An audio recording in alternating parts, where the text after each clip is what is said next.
That's real nice.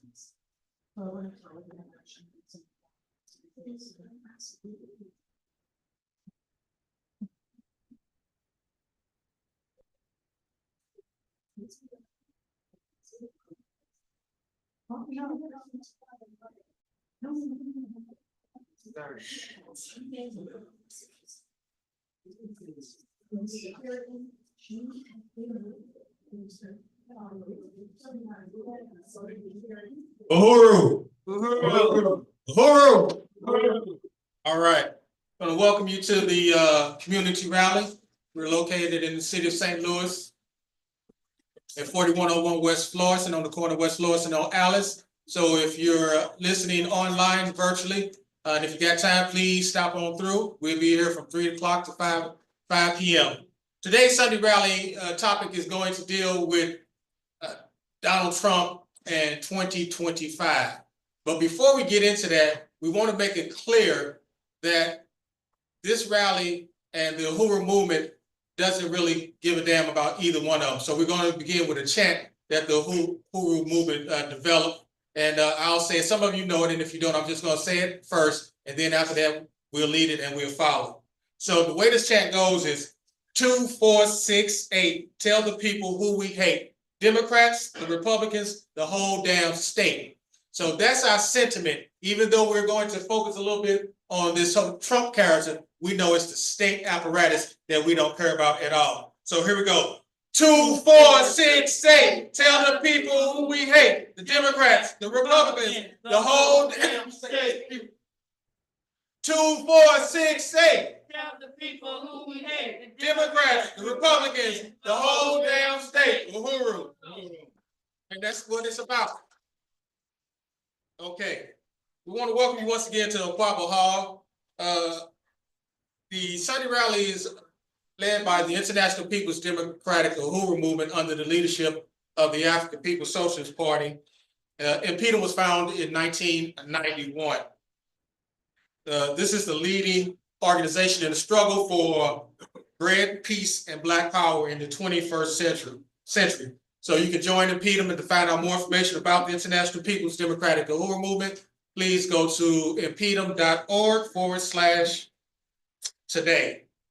There are different levels of membership that you can get involved in and or join the movement, or you can donate to the program of the International People's Democratic Uhuru movement. And before we go further into the program, and once again, our focus is on the recent election, but we're going to deal with some of the electoral process a little bit and things of that nature. But we're going to give it some revolutionary character. We're going to couch it in African internationalism, and we're going to let you know why it's used as a strategic means for us to influence the voting masses. So before we go further, we're going to begin with our African Nation fight song. You'll find the words on the screen, and I'm going to ask everybody to please stand and join in with the African Nation fight song. Uhuru. Uhuru.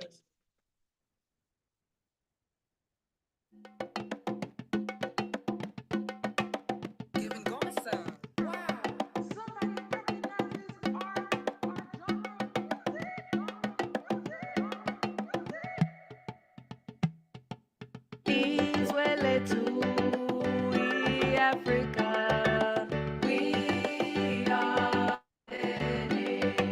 Shout Uhuru for our freedom.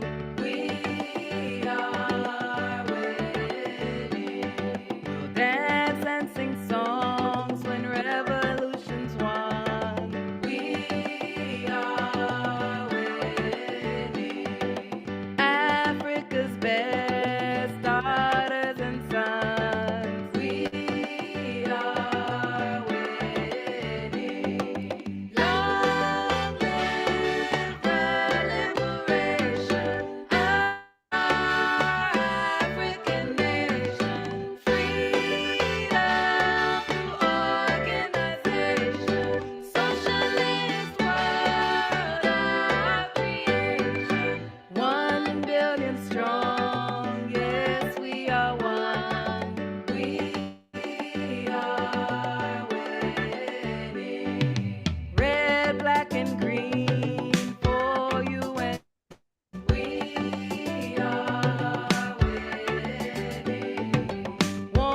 stop the fight till we are free. We are winning. African workers, we must unite. We are winning. Against white power, the parasite. We are winning.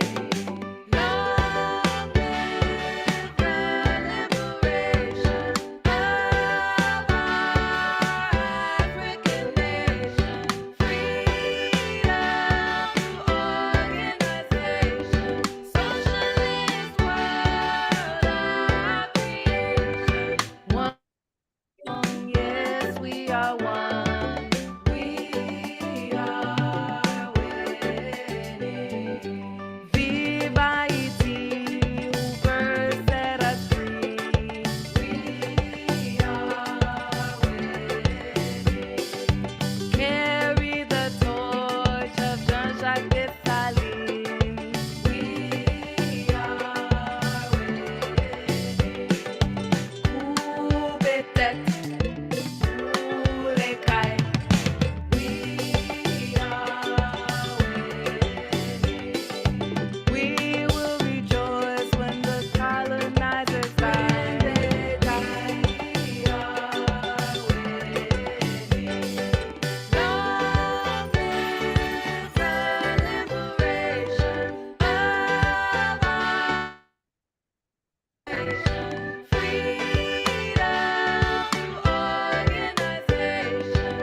Socialist world of creation. 1 billion strong, yes, we are one. We are winning. Fight like Fannie Lou and Malcolm too. We are winning. Remember our struggle, always be true. We are winning. From Harlem to Brazil to Azania. We are winning. We fight and live for a free Africa. We are winning. Long live the liberation of our African nation. Freedom organization. Socialist world of creation. 1 billion strong, yes, we are one. We are winning. Patrice Lumumba's life won't be in vain. We are winning. Keep up the work in Marcus Garvey's name. We are winning. Independent and free is what we will be. We are winning. Africa will bask in our victory. We are winning. Long live the liberation of our African nation. Freedom organization. Socialist world of creation. 1 billion strong, yes, we are one. We are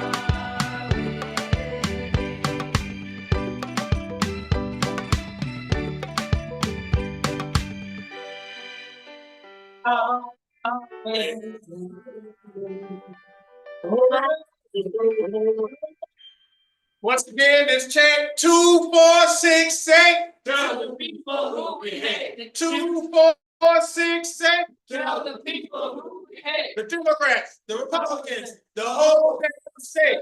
That's what it's about.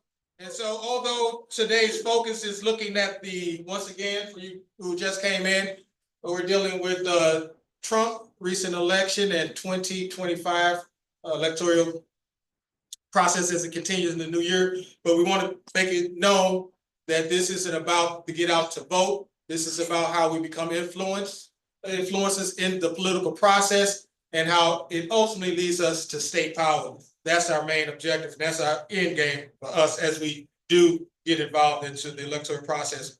We have a 3-minute clip that's different from what we have been playing. We're going to have a 3-minute clip, and this is coming from our comrade Alikia, Akile Anai, when there was a last month we had we talked about the elections here at in the hall. We had a town hall meeting. So this is just a brief clip, and it really sums up what we are going to be about and what we are doing inside of the whole electoral process. So we're going to roll this clip. It'll be a 3-minute clip. Uhuru, yes, and I just want to appreciate you, President Matsamela. I had, mainly prepared a presentation around want to just acknowledge that when the African People's Socialist Party, I mean, the fact that we've participated in the electoral process is a consequence of an overall strategy that we don't see necessarily the electoral arena as the means to freedom. We recognize that we live under a social system built on slavery and genocide, and so we can't elect our way out of that social system. The strategy of participating in electoral politics as a means of advancing, the anti-colonial struggle, as a means of putting forward, an agenda for Black power and self-determination, for winning masses of people who do or who have at one point only seen the elections as the only legitimate form of political struggle, to be able to win, those forces to their own interests, and overall leaving no stone unturned, leaving no political space totally unavailable to us to be able to make our struggle. So our participation in the Electoral People's Socialist Party historically has always been a part of a strategy towards advancing the struggle against colonialism and to struggle for power in the hands of African people. It was never a struggle to get more Africans to vote for the Democratic Party because we thought that the Democratic Party represented our interests or was more progressive than the Republicans, or or something like that. It was always a strategy advanced, and again, recognizing that we have to seize our own power and that we have to take up all of the political space available to us. And Filipino and all colonized workers determined to see a new world. And that's a world that Trump or Harris wouldn't be able to take us to. That's a world that only the anti-colonial struggle can take us to. The Uhuru movement, the African People's Socialist Party, and colonized people, that's what we are struggling against. And our struggle remains the same, regardless of who isn't representing, the highest colonial office inside the US. So that's just what I wanted to say. And we have to use every means available to us, including the electoral arena. And that's why the Uhuru movement is on all these fronts. And that's why we are under assault by the US government today. So I just want to end this presentation by saying, what do we do about Trump? The same thing we would have done about Harris. We build this movement, we join the Uhuru movement, we support these institutions, we demand the charges be dropped against the Uhuru 3, and we say hands off Uhuru, hands off Africa. So Uhuru, thank you. Uhuru. Uhuru. 2, 4, 6, 8, tell the people who we hate. Democrats, Republicans, The whole damn thing. Uhuru. So our comrade kind of summed that up right there. So we want to bring this back to International People's Democratic, the Uhuru movement, the Revolutionary National Democratic Program. This particular program speaks to one of the points in the Revolutionary National Democratic Program, point 15. And that point is, we call on African people around the world to participate in our support, the struggle for the seizure of state power in Africa from the clutches of neocolonial servants of imperialism that have exceed the power and the natural resources of Africa for foreign corporations and imperialist countries. So right in that, in the very beginning, the key phrase here is to seize state power. And we want to make it clear that when we talk about seizing state power, it's the power that we want to control of Africa. As we've gone through the trial, and you heard numerous times that it's not the state, it's not the land of the indigenous man and woman that the Uhuru movement wants. It's the whole continent of Africa, boy, now. Uhuru? All right, then. Like church mice or something. All right. So next up, we're going to bring up leader of the African People's Socialist Party, the Uhuru movement, Chairman Omali Yeshitela, who will further deepen this struggle and this discussion around the elections, Trump, and the whole damn state. Uhuru.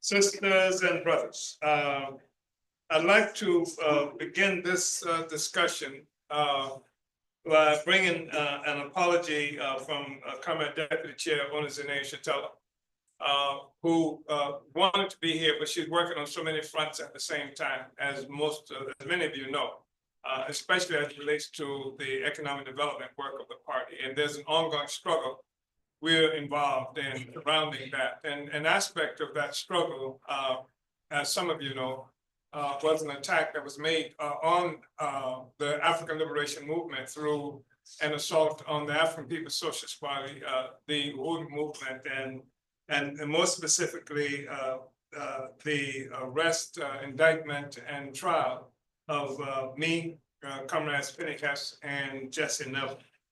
So much of the work that's the basis of this attack, she's responsible for it.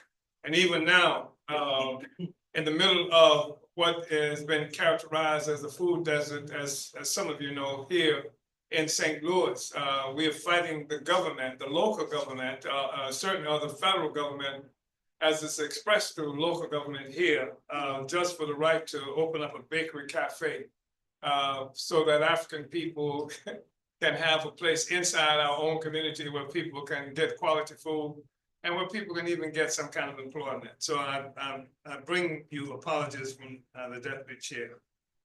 Also, what I really want to make clear is that we exist in a period right now where some people only recognize the quote unquote movement as something that we have a relationship with through a computer screen. We say something about our significance because we've got X numbers of people who we call friends on social media. People we've never met, many of whom we will never meet. And so we have this relationship with a computer, and most often don't even have a relationship with our next door neighbor and people like that, with whom relationships going to be critical if we're going to move ourselves from the circumstances we find ourselves in now. So our objective in being here, we want to provide community political education, but we also want to win people to participating in our own struggle. Because if we are to know a better future, it's going to come about as a consequence of what we do. Nobody's going to bring it to us. It's not going to be Jesus or Allah or a good white man or Negro person. It's going to come through our own activity. We are going to have to assume responsibility for our future and for the future of our children ourselves. So that's why I'm here, to help inspire and create the circumstances and conditions and organization where people who are here can participate in actual political life. What I would like to do is something that's a bit different, because one of the things we're confronted with today is we don't even know what the hell is meant by freedom. And people say it all the time. I remember when we first came to St. Louis, when I came to St. Louis, and when the Deputy Chair and some other members of the Uhuru movement came to St. Louis, was after they had murdered, the government here had murdered Mike Brown. And they left him, this is in August, and they left him rotting in 100-degree plus weather for 4.5 hours. It wasn't enough that they murdered him, but it was contemptuous disregard for the dignity even of an African body. That they would leave him there for 4.5 hours in the sun, 100-degree plus weather. You know how it can be sometime in St. Louis in August. And so that's what they did. And this was the basis for uprising right there in Ferguson. And it was a profound uprising. It was something that took everybody by surprise, took the government by surprise. They brought out various kinds of military equipment to try to suppress that movement. But the people were defiant and really stood up and fought back. And they fought back significantly enough that the struggle lasted longer and began to take shape and definition before they were able to fly in people like Jesse Jackson and Al Sharpton to try to take the people into some nonsensical, non-consequential direction, to smother the aspirations of the people to be free. This was a huge difference. It came later during this process that Zuckerberg perhaps inspired and certainly promoted slogan of Black Lives Matter was absolutely necessary, because what the people were saying that made it so different from what we had just seen happen in New York, where they murdered this African man for selling a cigarette on the streets, what we had seen happen in various other places around this country. The people were saying, kill the police. That was an extraordinary, profound, unambiguous statement, identifying who the community, who people in the community recognize as the immediate enemy, the police. This is an organization of state power. And the people were saying, kill the police. And as I said, this was before they were able to fly in virtually every sellout in the country. I mean, there were more sellouts parachuted into Ferguson per square inch than there was any place else in the country, maybe in the world at that time. They wanted to subdue this movement that was so clear, even if they hadn't come to certain other kinds of conclusions based on science. There was a scientific thing that the people did experience, and that was every time we look up, especially young Africans, but Africans in general. And I say young Africans because young Africans are always in a state of resistance, always express resistance. Everything that's been characterized as popular culture is a manifestation of young Africans resisting. White man say, wear your hat this way, wear your hat that way. White man say, wear your pants this way, wear your pants that way. All kinds of expressions of resistance coming from young Africans. And this was to the dismay of the African petty bourgeoisie and certainly dismay of the rulers in this country. And so we had this magnificent movement born. And then I was here for various demonstrations, mobilization. In fact, I became a part of the first coalition built to make the movement responsive to the murder of Mike Brown. But the thing that was really startling is that I was in a demonstration with thousands, really thousands of people involved in that demonstration. And we had popular persons who had stepped in front of that, who had become recognized and identified as leaders in this movement. And so they would have these rallies, and not a single group had a clipboard. Nobody was even getting the names of the people who were there. Nobody was involved in trying to organize the people there into organization except us. And our objective was to organize and not just to engage in protest, because protests had become the way you do things. And it developed here very seriously here in St. Louis. We see, I grew up in Florida. And one of my trips here to St. Louis came in the wake of, I think it was called Hurricane, was it Irma? And people in where I grew up in Florida have become accustomed to hurricanes. And so you get a notification from the weather people, a hurricane is on the way. And when you got notification that hurricane is on the way, everybody rushed out and bought plywood and did all this other kind of stuff and put it up on the windows, et cetera, and then huddled someplace or got out of the way until the hurricane was over. That happens all the time. You do that every time. Every year, you can expect Home Depot to make a lot of money off of that. And that became the way things happen here in St. Louis.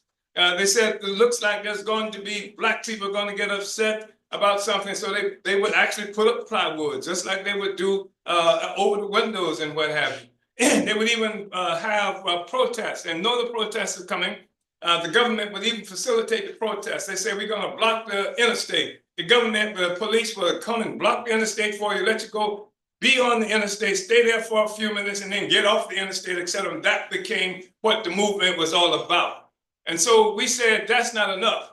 We got to say, if people are mobilizing, demonstrating, we have to say, to what end? Why are people engaged in this struggle? And I'm somebody who grew up in the movement and who experienced the Black Revolution of the 60s. When you talk about what happened with the Black Panther Party, I was there. When you talk about the Student Nonviolent Coordinating Committee and demand for Black Power, I was there. When you talk about the Mississippi Freedom Summer, where African people went throughout Mississippi knocking on doors, organizing people and bringing them into political life to change their circumstances and conditions, I was there. That's what I came to understand about being a part of a movement, not likes that you can get on social media. All kinds of money was brought into this city. I saw it. I saw they actually a building, a huge building was either purchased or leased, and they were training, teaching what they call community organizing. And you had people like Soros and others. I literally brought millions of dollars into this city. But then as soon as it was over, as soon as the hurricane left, as soon as there was no press around anymore, they disappeared. But we did. And we began to work on the ground to bring organization to the people, because all along, when people were marching down the streets, when thousands of people, I participated in mobilization on August 30th, masses of people were there. The people were tricked and told that they were going to have a march on the police station. Everybody came to Canfield Drive, which was characterized as the place where the mobilization started, where the resistance started. This was the place where Mike Brown was killed. Everybody came out because they said, we're going to march on the police station. The people were militantly demanding to march on the police station. They wanted to confront the state. They wanted to confront this organization that killed Mike Brown and left him rotting for 4.5 hours in the street. Instead, what happened is when the people got to Canfield Drive, when they initiated this mobilization, this march on August 30th, I was there. Instead of going to the police station, they went to a park where nobody was there. Nobody was in the park except them. And so it was be a demonstration that had no impact on anybody at all. And I took the stand. Finally, they let me speak. I'm supposed to be one of the organizers. I'm supposed to be a part of the coalition that's dealing with this question. When they finally let me get on the platform and I began to speak, perhaps I spoke for 15 seconds. And when I said revolution, I got bum rushed. I'm literally speaking. They pushed me off the platform. This is what we had. It didn't matter because the people had already got bored of that and had begun to march toward the police station anyway. There's some video that you can see where I was there at the police station with the masses of the people. We began to have an impact there. I'm mentioning all of this stuff just to talk about the development and how we have to have a movement that assumes responsibility and has this work all the time to prevent the people to come into possession of our own movement, our own struggle to define what it is that we're about. So we want to talk a little bit about what it is that we're about. I think that one of the things really important for us to understand is that, and we're talking about Trump, by the way, we want to talk about Trump in 2025, but we talk about Trump in 2025 in the same context that we end up talking about Biden and Harris in 2000, whatever it was, and Clinton, and all the others that preceded them. In order to understand my point, I think it's important for me to help remind everybody here that one of the contradictions, the most profound contradiction that we experience as Black people is the fact that we are African people. That somebody came and kidnapped us. Unlike others who came to this country, we did not come to this country looking for a better way of life. We lost a better way of life as a consequence of Africa coming under attack. Africa came under attack before there could be an attack on Canfield Drive. Africa came under attack before Team 4 could initiate the process that's taken all the properties and lands here from Black. It was Africa that came under attack. And Africa came under attack as a part of the process to build a whole new world economy. Nothing had ever existed like this before. So that as opposed to Black people existing on the continent of Africa, which is our motherland, which we have been taught to hate and despise and to fear, etc., as opposed to African people creating life there, we were kidnapped and we were brought to this place and other places around the world to create life for white people. That's true. And so here you have a situation where a tremendous amount of wealth and resources are expropriated, taken from Black people, taken from the indigenous people whose land we stand on now, who even as we have this discussion, it's really important to recognize living in concentration camps that they call Indian reservation. Even as we have this discussion today, I'm not talking about something far-fetched.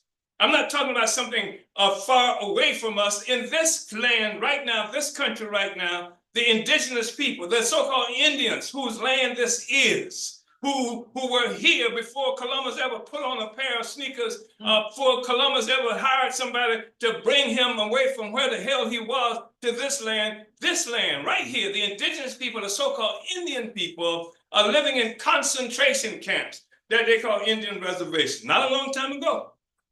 I think it's important to say it's not a long time ago because I want to remind us that we are talking about things that have implications for what's going on right now. We talk about Donald Trump and the election.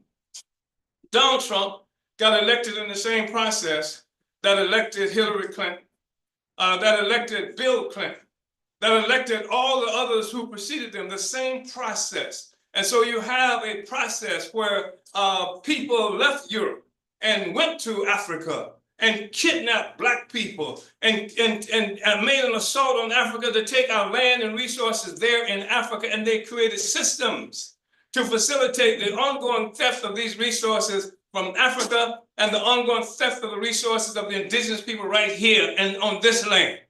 They created constitutions that people celebrate as being the apex of what democracy is supposed to be about. Where there's a First Amendment and a Bill of Rights that we say came under assault when they attacked the Uhuru 3, but the fact of the matter is the Bill of Rights did not come under assault when they attacked the Uhuru 3. By which I mean that the Bill of Rights of the Constitution, the First Amendment of free speech of the Constitution, they were written while African people were still enslaved. We were property. It's important to remember that. Yes. We were property. We were owned by people. We were owned by people named Williams and Jones and all these other names that have no relationship to our history, but they disguise and obscure what our history really is. Because names are important. They have thousands and thousands of years of history that connect you to who you are, to who your ancestors are, etc. And so they kidnapped us and made us Smith. And they took this land and they called it America. And all of this was designed to obscure the real ownership of the land and the real ownership of our persons, of our human persons. So this is a part of the process that created this system.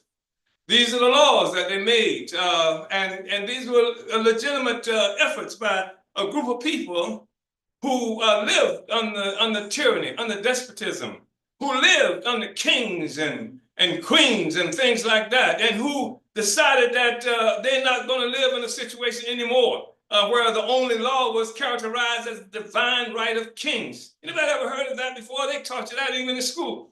The divine right of kings. That was what they had. And so the colonizers, the Europeans who came from England, who came from Germany and Italy and all those other places and stole this land, they wanted to make sure that they created a process under which they would never, ever have to suffer the divine rights, that they would have rights themselves. And so they created a constitution.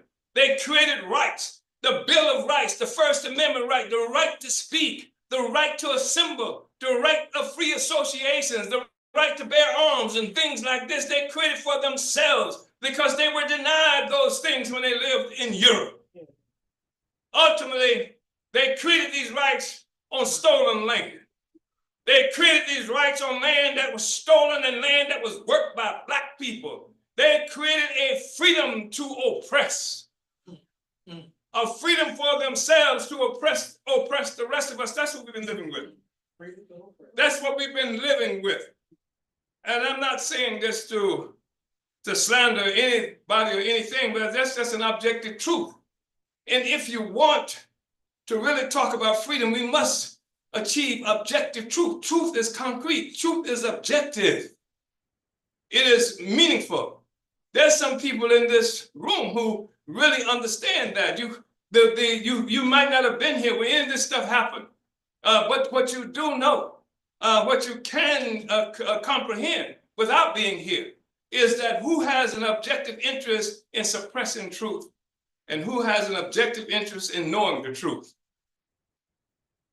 And obviously, those of us who are enslaved have an objective interest in knowing the truth. We have to know the truth if we're going to be free. Yes. And those who have an interest in keeping us oppressed have to have lies and things like that in order to keep us from winning our freedom. Yes. That's why we're talking about things like free speech right now. That's why we're talking about the attack on the Uhuru 3. It is to maintain a system based on lies and falsehoods and things like that, to keep the truth from being able to merge, because somebody said it before, and there's an aspect of truth to it. The truth will set you free. Yeah. Right. So I wanted to just say those things that help hopefully to set the framework for this discussion. I'm going to some places that may seem a bit bizarre because we are coming into a movement nowadays where people don't have experience participating in political life that much. As I said, people participate in political life through their computers, don't even know our neighbors, etc., because we don't talk to them, we don't organize with them. Or what we organize with is what we've been permitted to organize with to some extent. You can join the Democratic Party. You can join those organizations that have been set up for you. When I was younger, they used to have a thing they call a company union. If there was a plant or something where workers were, and there was a fear that the workers might unionize to get organized, the company would set up its own union. It would set up its own union, say, this is what we believe in, et cetera, and get the people to join the company union, so that you will never be able to change anything. And this is what they've done with the Democratic Party. It's a company union. You can join the Democratic Party because it's not going to take you any place that would change our circumstances. So I wanted to say that. And I want to just also make this point about one other thing. When they came at 4 o'clock in the morning here, 5 o'clock in the morning here, pre-dawn, and they attacked my home, and they attacked the Solidarity Center over in South St. Louis. And they attacked our office in St. Petersburg, Florida, and our homes in St. Petersburg, Florida. The organizations that did that were the FBI and local police organizations and the National Intelligence Organization. They all cooperated in making that stuff happen. So, and then they said they did it because we were working for the Russians, which is an absurdity on top of absurdities. But which is a line that they've used for a long time. The whole notion of outside agitators. It changes the discussion. Black people are not supposed to have enough intelligence to know that we are being oppressed. This is something that's thrown out over and over again. In fact, colonialism must always deny the intellect, the capacity of thought by the colonized. The colonizer always claims to be colonizing us in order to help us, in order to bring us into civilization. Without Tarzan, no telling what Africa would be. The fact is, that's the thing that they bring. They come with that lie, with that notion. And that's something that permeates much of the culture. Black people's culture, white people's culture, everybody here, that somehow Africans are incapable of recognizing our own oppression and coming up with solutions to solve the problem. Somebody else must have done it. And the colonizer knows that he has come into existence himself through this lie of rescuing the colonized people through oppression. Bringing us into civilization, bringing us into knowledge, bringing us into awareness. That's what his line is. He has done that. And if he's not doing that, and we are talking about being free, then somebody else must have misplaced him. Somebody else must have taken up his role in order to bring us into enlightenment and civilization. That's the logic of this whole system.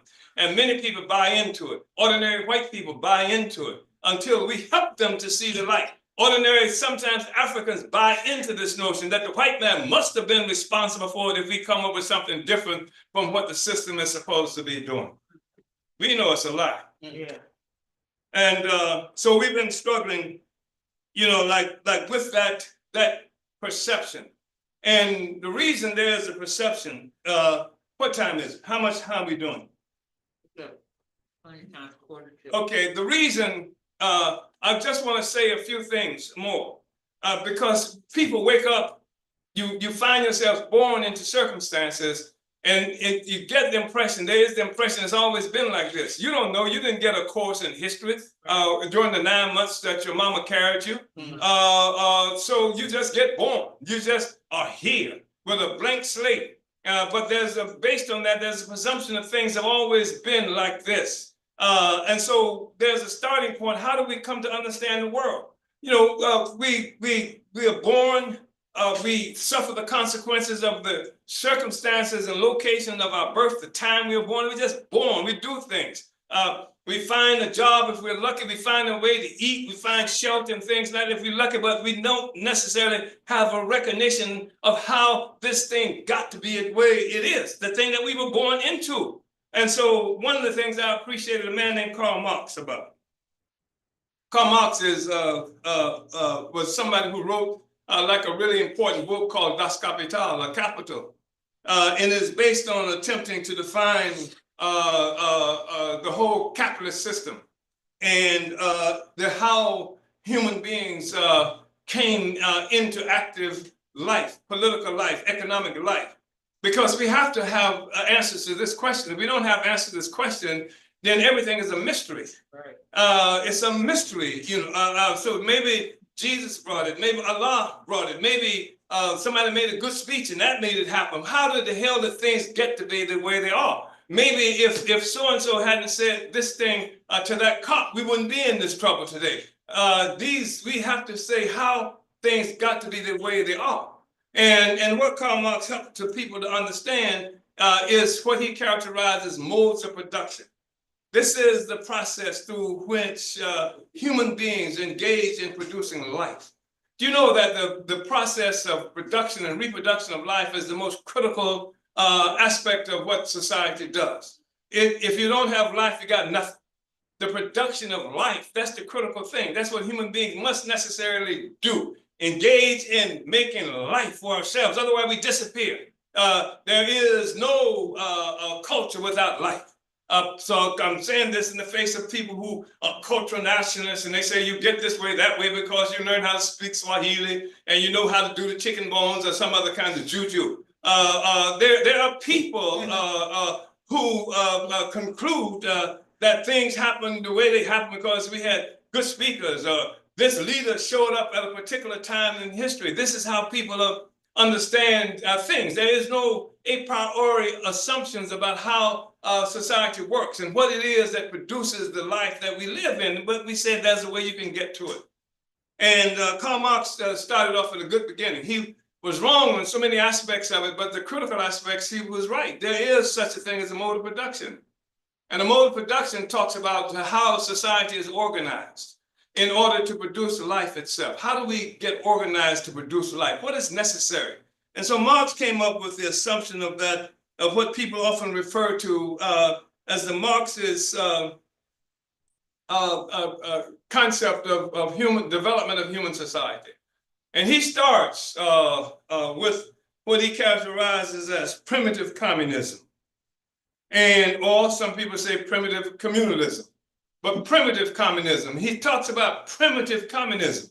And this primitive communism was a time in human society that was characterized by equality, that people shared, there was no oppression of women, there was no exploitation in the society. People shared equally what it is that they produced. That was one society, one mode of production. Those were the defining characteristics of that mode of production. People produced collectively, people owned it collectively, people shared it with each other without the kind of stuff that we've seen coming into existence subsequent to that. That's a nice kind of society. You can call it primitive if you want to, but people, that's the kind of society African people, believe it or not, still have memories of in terms of how we have lived, especially in the South, especially if you're old enough. You can remember where no individual went hungry. If somebody was hungry, everybody was hungry. If somebody was hungry, the community took care of that person. There was no problem if we didn't have things like orphanages and stuff like that. If a parent died, the community took care of it. That's where that thieving Hillary Clinton stole this slogan from us. It takes a community. It takes a community. What? It takes a village to raise a child. That's logical. Doesn't that make sense? I mean, now they take away the village from us and they make it the responsibility of a single mother or a single family to take care of a child, where collectively we've done it before as a group of people. So that child never had to want something because the daddy didn't have a job, mama didn't have a job. Mama didn't have to sacrifice to go and leave the child because there was nobody to take care of the child, and it cost all that money for child care. Didn't have to worry about that because the community, it took the village to raise the child. And the child grew up differently with a different kind of relationship, not this personalized owned relationship as happened with Europe, where women and children were owned. Not in our communities, that's not the way it was. And so it was a whole different society, based on the economics of that society. The economics of that society where collective production, social production, people produced collectively and people owned collectively and shared collectively. And that's the kind of society we had. That's an incredible kind of society, don't you think? Absolutely. Yeah. And so according to Marx, the assortment of contradictions happened, and I disagree with what he characterized as these contradictions, because Marx concluded that what happened was that a surplus developed when people were collectively doing this stuff. A surplus, and what is a surplus? More than what you need, right? And so once this surplus developed, according to Marx, then the question had to be solved of who owns the surplus, right? Who takes the surplus? Well, if you have collective and social ownership, how in the hell you can't get a surplus? Right. It's something that is socially owned. It means the development of the group as opposed to the individual. Am I making sense? Yeah. Yeah. And so, but anyway, moving from this surplus and who owns it, this is according to Marx. He talks about the emergence in human society. This is not Europe he's talking about, because there was no such thing as Europe when all of this stuff started. He talks about the emergence in human society of slavery as a mode of production. Slavery is different from this mode of production based on primitive communism. Slavery is a situation where the people actually are owned as property in this system. We're not talking about what happened to us in Mississippi and Alabama, the stuff that sent your grandparents and stuff out of Mississippi into St. Louis. We're not talking about that. We're talking about when white people, Europeans, before they became white, before they became Europeans, where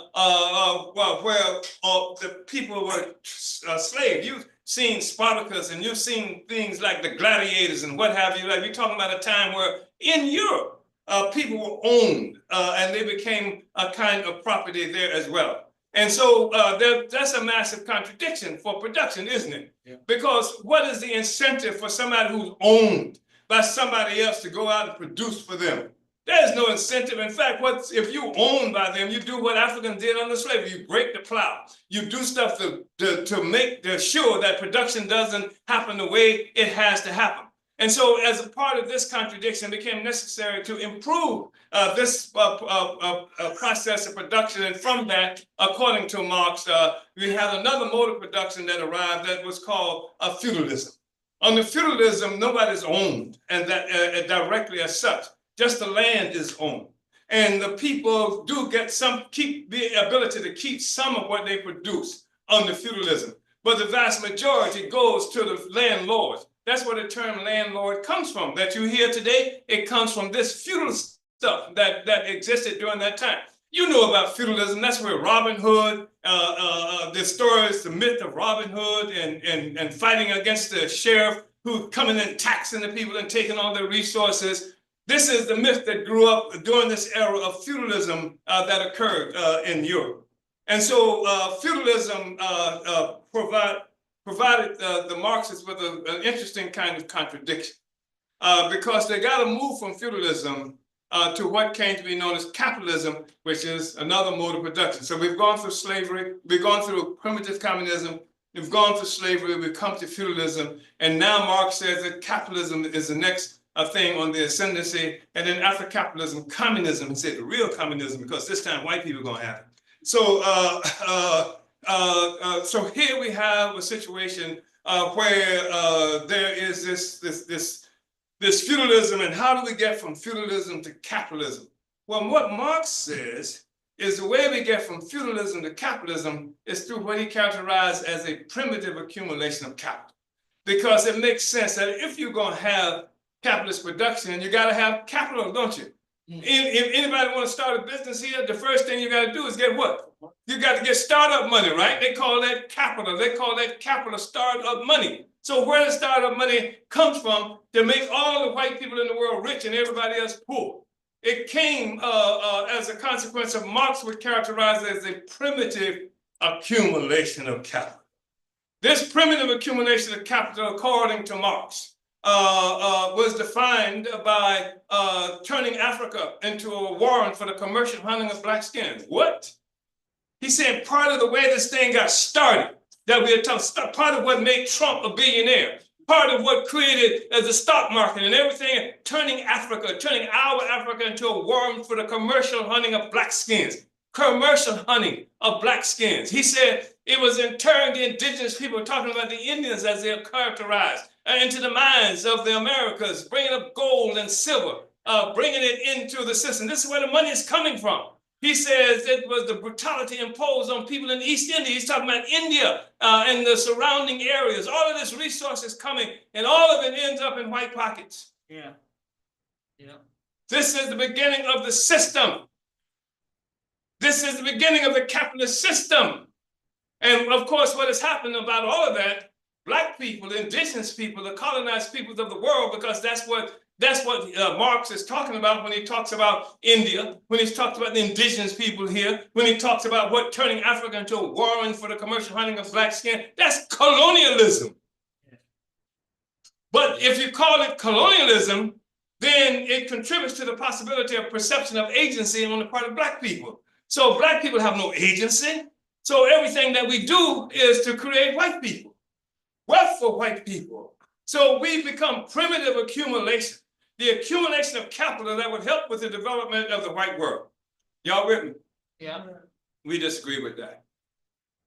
So I went through all of that. I do know it's a long diatribe, but I think it's really important to try to put things in a perspective so that we can kind of understand what the hell is going on with us.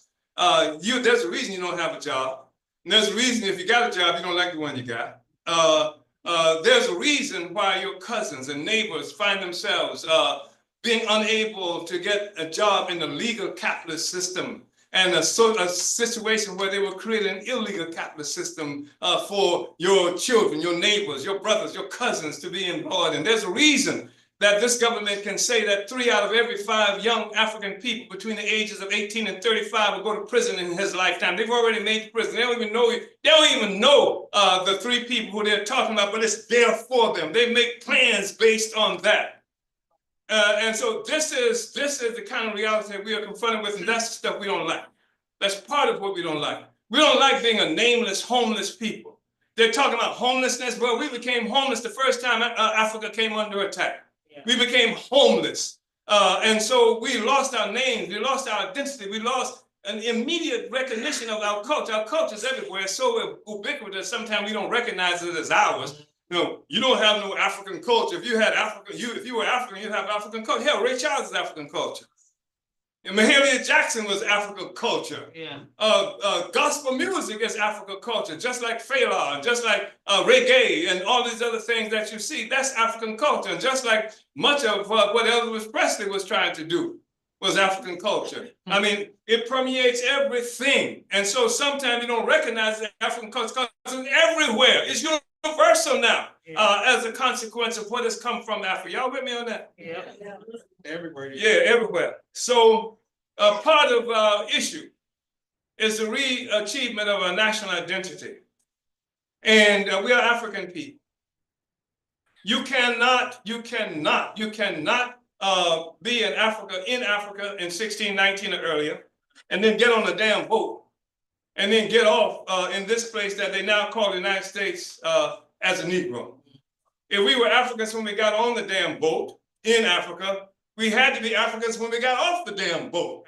And you don't have to go to school to learn that. You go to school to unlearn that. Yeah. That's the thing that they would take away from our understanding. And they make us hate Africa, make us ashamed of Africa so that they don't have to worry about us. We ain't gonna fight for Africa. I ain't no African. I was born here. And as Malcolm X said, that chickens are sometimes born in ovens, but that don't make them biscuits. Just because you were born here is not a statement of who the hell you are. And so this is part of what we think is really important for us to understand. So part of what's been happening is that since the Second World War and all of these wars that they've had since we have come into contact with them have been wars between contending sectors of the colonial ruling class globally to redivide the world. Who's going to get what? And they've created institutions to normalize that, to legalize that, and structures like NATO, and structures like the United Nations, and structures like the League of Nations. They say we don't have to, we want peace. And when they say they wanted peace and they created the League of Nations for peace, when they say we want peace and they created the United Nations for peace, what they meant was we don't want Europeans to have to keep killing each other over who's going to get what part of Africa, who's going to get what part of Asia, etc. Because that's what all the wars have been about. It's all of the wars have been about who's going to get what part of the loot that we represent, who's going to get it. And so in order to make it unnecessary for them to kill each other, they create these institutions so that you can have a parliamentary process like they have here in the United States, for example. And then through this parliamentary process that's rigged, it's rigged just like the elections in the United States are rigged, so that on top of the whole thing are the colonizers. And the colonizers don't have to kill each other. This is the project. This is what they said in order to do it anymore. But we see contradictions have emerged. And the contradictions have emerged, even though the United Nations had this particular role in history, it is something that now has proved to be totally insignificant, hasn't it? Yeah. 9 nations haven't brought any peace in places like Palestine, have they? People dying like flies. And the United States and the other colonial powers are murdering Palestinians blatantly, openly, without any regard to the people seeing this murder happening. They're just doing it. The United Nations are having nothing to do with the war that's been initiated against Russia through Ukraine. Billions of dollars being expended, thousands of people being killed through this process. The United Nations is helpless, can't make any impact on it. It's something that's being proving itself insignificant in terms of the affairs of the peoples of the world. And this is a real crisis that they're confronted with. And it's really interesting because this social system has been set up, and the elections themselves in this country set up as a nonviolent contest between sectors of the ruling class for control of the state. Yeah. The state, the ominous state. You hear some of the people calling themselves MAGA talk about the deep state. Well, it's just one state, deep, shallow, it's the state. And the state is something that has come into existence at the time human society has split between haves and have-nots, between those who have it as a consequence of taking it from those who don't have it.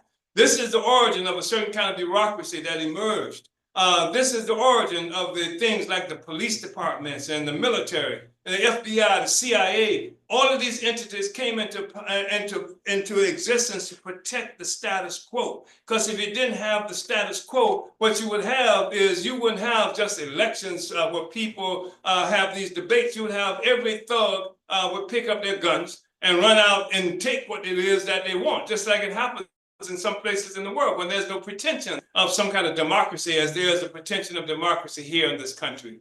So the state, this entity, the state, and the state has always existed, all going back all the time when we talked about how Marx presupposed the advent of slavery, where society was split between haves and have-nots, where some people lived off the sweat and blood and resources of other people. People don't voluntarily give up the future of their children, the blood, the sweat that they've made to create what they need to live. They don't voluntarily build houses for some people, for the white man, build houses for the rich, and then live in hovels themselves. They don't do that voluntarily. In order for that to happen, you got to have a machinery of coercion to force it to happen. You got to have the ability to say, like once in Africa, there was a time where they couldn't get Africans in certain places to work for the white man when they got there. And so, because we had everything we needed, why would we go to work for the white man? We got everything we need right here. In order to do that, then the white man who colonized us imposed a tax on us. In order to pay the tax, we had to have money. In order to get money, we had to work for the white man. And this is the way they set up situations that pushes us into particular directions based on the economic aspirations and interests of our oppressor. So I wanted to say that. And our struggle has been interpreted for a while now as been one to find a better place within a colonial situation. Hasn't always been like that. Marcus Garvey, an incredible leader who you won't hear anything about. I was a grown man before I ever heard of Marcus Garvey and knew his name. My grandmother used to tell me about a man who would come to the churches in our communities and teach us about going to Africa, going back to Africa, etc. But I knew nothing about who this person was. When I was in the US military and in the process of breaking free from the United States military, breaking out away from these restrictions, breaking away from a situation where I'm supposed to be fighting for democracy in Germany against Russians, while African people were being bombed and killed in Mississippi and Alabama. They sent me into a psychiatrist because I must have been crazy talking about not wanting to go along with this. Wrote Kennedy, who was the president, a 13-page letter telling him, I'm out of here. I'm not participating in this anymore. So they sent me to a psychiatrist, sent me to 2 psychiatrists. I scared the first one with my position. And so they sent me to the major psychiatrist on the main base. And this psychiatrist, after I talked to him, he said, "Oh, there's nothing wrong with you. You're a Garveyite." I said, okay, how about that? I didn't know what the hell a Garveyite was. I came to understand it later, because Garvey fought for us to be in control of our own lives. He said Africa for Africans at home and abroad. He said African people should have possession of Africa, the richest continent on the planet Earth, something like 12 million square miles of nothing but richness. That's why you see them attack us. When they say, because you have a situation where there's a contention who's going to control Africa today, whether Russia is going to control it, whether China is going to control it, whether Turkey is going to control it, whether Canada, the United States is going to control it, because all that wealth that's there. And they want to control it at the expense of Black people, African people, our people who are there, who we no longer recognize anymore, because they have split up Africa and given us different names in Africa as well. So in a place like they call us Nigerians in a particular place, that comes from the term nigger area. They call us things like Cameroonians in a particular place that comes from the Portuguese word that means shrimp. They just rename us. We were the Gold Coast. We were all of these things based on the needs and aspirations that they had for us. And so this is the thing that we are breaking out of now. We take possession. We repossess our own history. We repossess our own resources. We tell white people now, the colonizers, that because people run to us all the time when we start talking, you're going to hear this again as this movement develops. They're going to say, well, what about the white people? And we're going to say, the white people are going to have to take their chances just like everybody else. Pee in the bottle and try to get a job and do all the other kinds of things that human beings do to make it. There's no special road, no special trip for white people. unless there's something wrong with us, right? Don't you agree? Yeah.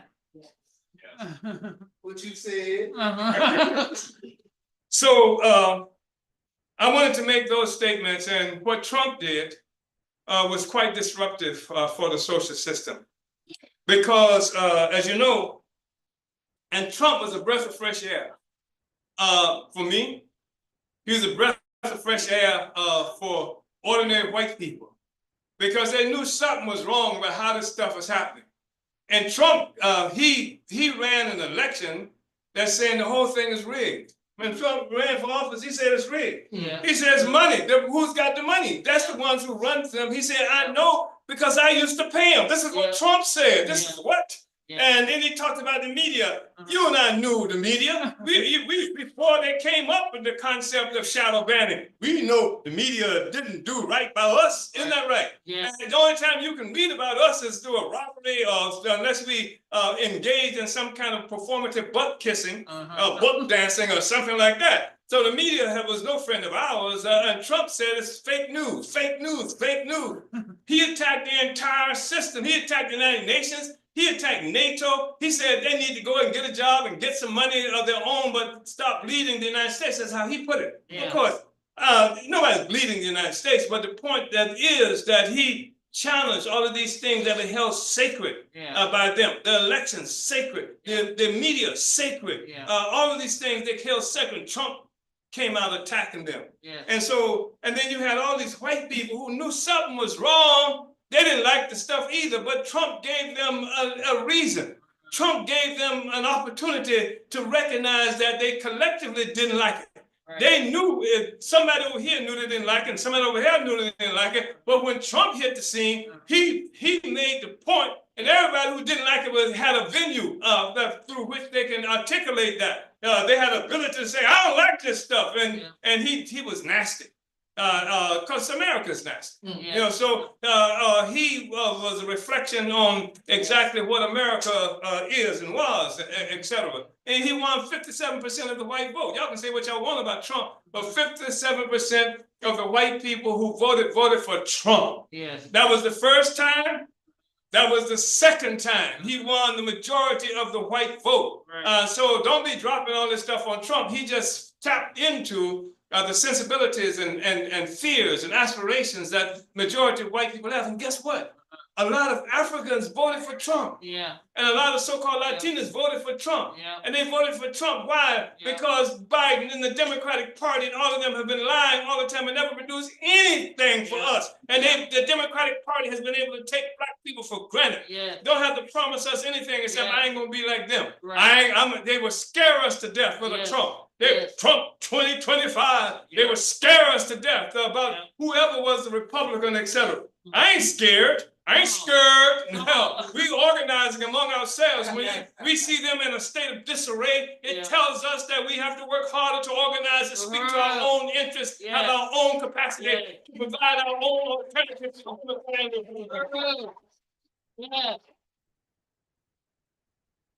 So that's part of what I wanted to talk about. And when we say Trump 2025, like I said, it ain't scary. They talking, well, with Trump, you're facing fascism. So I said, what is fascism? Yeah. They say it's the worst kind of horrible stuff that white people can do. Now they don't say white people, they say the government can do. Right. And so, okay, so fascism is the worst thing, and it's just starting now with Trump. So you're saying that what happened with George Floyd, you know, it's going to be what, replicated many times over? It already was replicated with George Floyd. The Mike Brown, it happened. When you got when you got something like half the people in prison in this country being African people, how the hell are you gonna come up with fascism now? What was that? What is that? What is the reality that we are confronted with every day of our existence in our lives? This is the question we are confronted with. So if somebody would have us fight against what they call fascism, that means they want us to fight against one sector of the white ruling class of the colonizers in support of this sector of the colonizer. Right. They ain't saying that we're going to get rid of colonialism. Right. They're saying we're going to get rid of how colonialism expresses itself under the leadership of this group. Right. And they want us to take a part in that. So we ain't fighting no more battles for them. We're telling white people you're going to fight your own battles, whether that's in Ukraine. Yep. You don't have to have your own babies. You have to learn how to play basketball, Yep. cook, and do all those other kinds of things that you experienced us doing. And that right, don't you think, Sister Carol? What you think, Sister Carol? I agree with Sister Carol.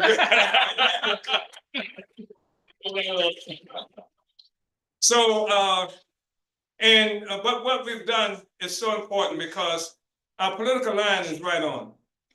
And it took a long time for us to get here because when I came to the most serious political activism in the 1960s, we had these huge battles with what was called a white left.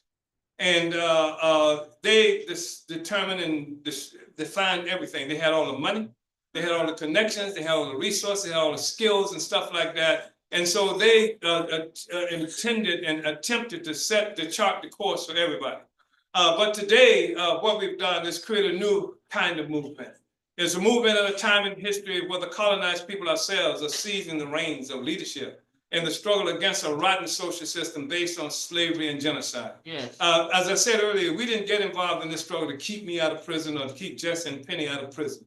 We got involved in this struggle to change this kind of social system. We don't like a social system based on slavery and genocide. We want a different kind of system, and we know it can happen. Yeah. And we are African internationalists, and because of that, we are optimistic about the future as long as the people have possession of our own future. Yeah. So I want to say that, and again, there's no telling how Donald Trump will move. I do know this.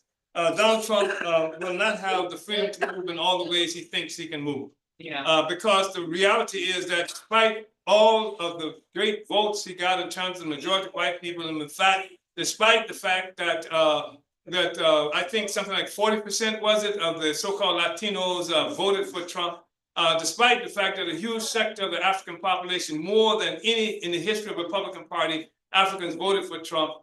The fact is that what that did was change some things on the ground. There's still competition and contention among all of them. So even though you got some people want to do all these horrible things to Black people, and everybody might agree with that, there's some people who are more expedient. They call it politics, where they will say that you can't do this to this group because if you do, we're going to lose these votes that we got. We got 40% now. We want to keep that 40%. So that we can get what it is that we're trying to move forward. You got 20% of the African vote. We want to keep that 20%. What does that mean? How does it articulate itself in the world? I don't know. Yeah. Already we've seen that Elon Musk has impacted on the immigration policy of the Trump administration because they've made it because Trump had come out in opposition to one of these immigration laws that would prohibit immigrants coming into the country under certain circumstances and living here for a certain period of time. And Elon Musk said, we need them. If we don't have them, it's going to impact on my business and my ability to have these people from India and all these other places plugging in. And so Trump has conceded that. And Trump said, me too. He said, I got all these immigrants that are working for me, etc. So there are contending interests that still are at play here.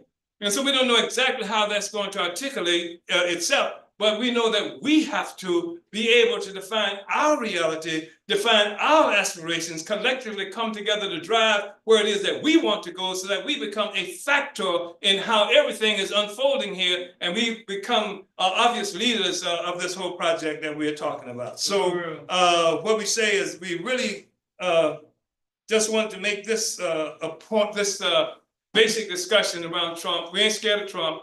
We're scared of colonialism. Yes. Colonialism is vicious, and we could talk more and more about that, and we will talk more and more about it moving forward. But I want to express appreciation and to say that we have to build on the ground. Discussions are good, but we have to do more than discussion. I want people in this building, this room, to sell the Burning Spear newspaper, to sell it to your neighbors, to go and set up political education classes. in your communities. To be able to get your mama and your friends to allow somebody to come to the house and have discussions around what's in the burning spear, around what's going on and things like that. Because the real power in this world is not your local Democratic Party committee man. The real power in this world are the people who don't even participate with the committee man. It's the people who live in these communities who can't see a future. And we have to talk to them. We have to bring them into political life because there is a section that has nothing to lose but their change. Uhuru. Uhuru.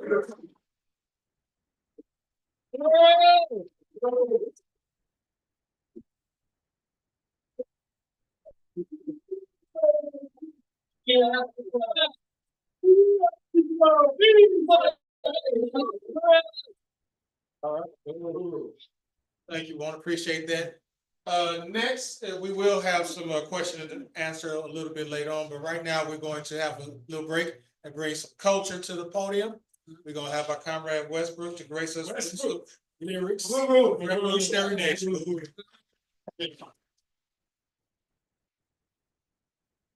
Okay, all right.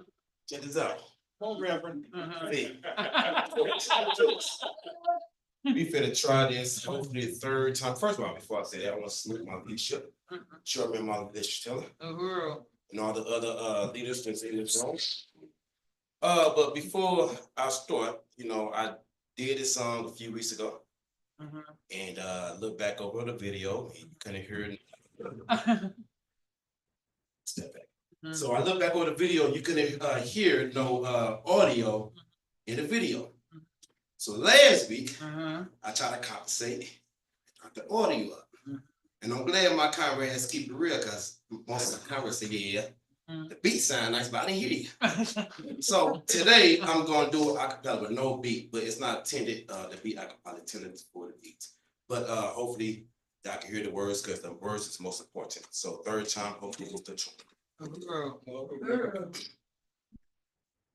Imagine a day we don't have to cry no more. Right. Imagine a day we can walk down to the store without getting harassed or killed by the po-po. Yeah. Don't worry about it. Our day coming real soon. Where we gonna be able to feed, house, and clothe. Yes. I know you tired of living dirt poor. Yeah. Colonial oppressed system reaching all in your household. Let me say that again. I know you tired of living poor. Colonial oppressed reaching all in your household. I know you tired of this shit. That's why we demand they quit. Occupying our community with an iron fist. We got pissed, burned down Ferguson, but they still haven't gotten iron hits. Cause they steady leaving us dead on the pavement. And we steady giving them chance after chance. Instead of blaming them, we blame our own kind. Why we hate our own kind? Who taught us to hate our own kind? Yeah. The song say, it would be all over. The song say, we don't have to cry no more. I wish I had that beat on her. The song say, we don't have to cry no more. It would be all over. Yeah. First of all, let me start right there. In order for us to be all over, we gotta do what Chairman said, come to organizational work, organize. Because one word by itself don't mean nothing. With collective voice, we see the power. Because that's when they attack those who remove it. But the song say, here we be all over. The song say, we don't have to cry no more. To the masses of the people still going through, we need more tangible than your metaphors. Madagascar, Somalia, all around the horn. One region is blessed, the other one is torn. Bad cure, they still babies at mama arms. Sell them, get rich, send Zion arms. Bombing indiscriminately, baby had no arms. Gaza, Syria, Libya, the world fights for them, but what about us? When I mention Africa, they say, what the fuss? Well, dig this, G. The world will never have peace as long as Africa ain't free. Come on. Amali said, when your liberation now, don't leave it to the next generation. Hey, let me repeat that. O'Malley said, "We're your liberation now, and don't leave it for the next generation." Uhuru. Does that make sense?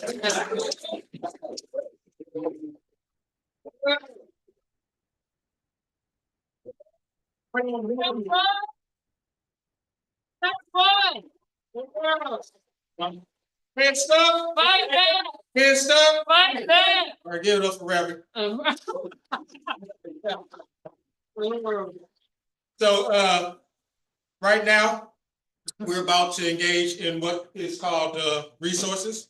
So we're going to raise the resource. Today, we got a goal of $150. And, we know that the resources are always used for, to maintain the building itself. Keep the lights on, keep the heat going, keep the air going, etc., and keep all the hanks off. So as Hanks. yeah, Oh, let me work with the Hanks, okay. yeah. All right. That's that Young people don't know nothing about no They Hanks. don't know about no hanks. They don't even know nothing about no roots. Put some roots now. So as our comrade is going around and collecting the resources, we want to appreciate you right up front, and we thank you for putting your money where your mouth is. And so you can also go to Cash App, $ Impedum. You can also go to impedum.org/donate. That's for those that are particularly online. And even if you're in the room and you need to do some type of virtual electronic transfer, that'll work. And we know that we have participants on YouTube and Facebook, and we want to thank them. We know we have some comrades listening from Illinois and St. Louis and throughout the Midwest, so we appreciate them.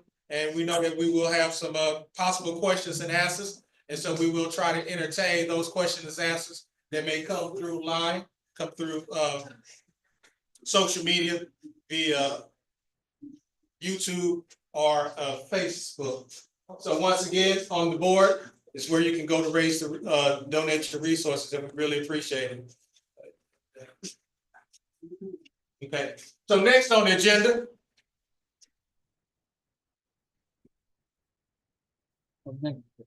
We have membership into the International People's Democratic Uhuru Movement. There are some basic levels, and there are 3 levels that we highlight on the board. There's the George Jackson Desi Woods level.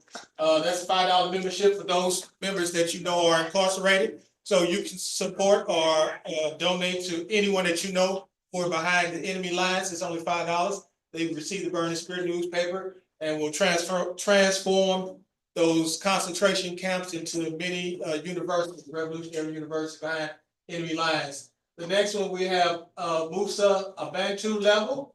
It's a membership for students and unemployed people. That's $10, and this is all yearly, not monthly. That's just for the year. And we are about to run out of our basic membership. It's normally $25, and we ran a special for the year for $10, but the year is about to end. So come January, if there's nothing that changes, the membership level will be for the year $25 for the total year.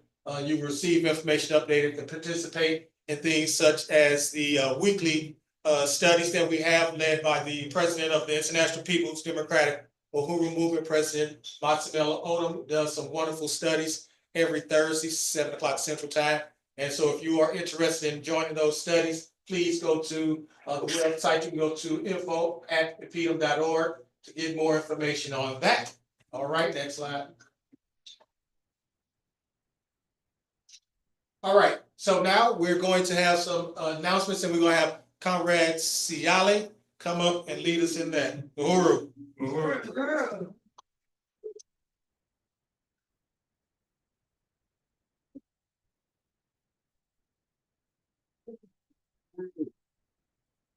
As you can see, we want to thank everyone who has participated with us for this, our first annual holiday pie campaign for Rural Foods and Pies. So I just want to appreciate everybody for being a part of this. And even though our start was small, it was strong, coming out here in St. Louis. So I also want to say, in the next slide. So we want everyone to show your support for Rural Bakery Cafe. I just want to say that the African People's Education and Defense Fund is working to win the appeal to get the permit to open the Uhuru Bakery Cafe. And so we're working on getting legal representation. And as the chairman always teaches us about these things, the people are the makers of history. And support is really going to be the number one thing to win this appeal and to begin to open up the cafe. We got a lot of work to do to get it up, and running, and we need to win this appeal. So we want everyone to mark their calendars, and we want you to let us know that you'll be there and to sign up and to get others to come to the hearing. So we're going to be the next, upcoming rallies and so forth. We're going to be giving a long report on this campaign. So at the next rally, we want you to come so we can get more information on this next campaign. Bring your friends, your neighbors, your family, bring everybody. I would like to even say that this is an all hands on deck situation. And the next slide, we want everybody to be a part of the team. So we're gonna have the Uhuru Foods and Pies Rally Tuesday, January 7th at 6 p.m. right here. Again, all hands on deck. Just want to say that the Uhuru Foods and Pies and the Uhuru Bakery Cafe will be building in 2025. And we are building the team. We need team. We need people to come participate. There's a place for everyone. Small jobs and big jobs. So volunteer opportunities abound. Means there's a lot of opportunities. So be a part of history in 2025. Help get a Uhuru Bakery and Cafe open. We need people to help do outreach, media, promotions, to bake, cook, sell, and so much more. So attend the Uhuru Foods and Pies rally again, Tuesday, January 7th, here. Be a part of the appeal to open the cafe. And I mean, there's so much work to do right now. And also, the African History Month Pie campaign is going to be happening, and we're going to need people to come to help staff festival booths with the Uhuru Foods, and we're going to be doing African comfort foods. So it's going to be more than just pies. So, like jerk chicken sandwiches, things like that. So we got a lot coming up, and there's going to be more again that we'll be reporting on in the next rally. So bring more people, bring this, as they say, reproduce ourselves, bring more folks. All right, Uhuru. Uhuru is that place we can get those kind of knitted bread bakery cups. Tape. Right in the back. Uhuru. Uhuru, thank you, Comrade Ciali. And if you don't know, Ciali actually does a lot of that. He does all that knitting, and he makes some bomb knitted gear. So if you need some, you do check it out. He got this thing online right now. I got a 3-piece set for $250. I might have to get one of them.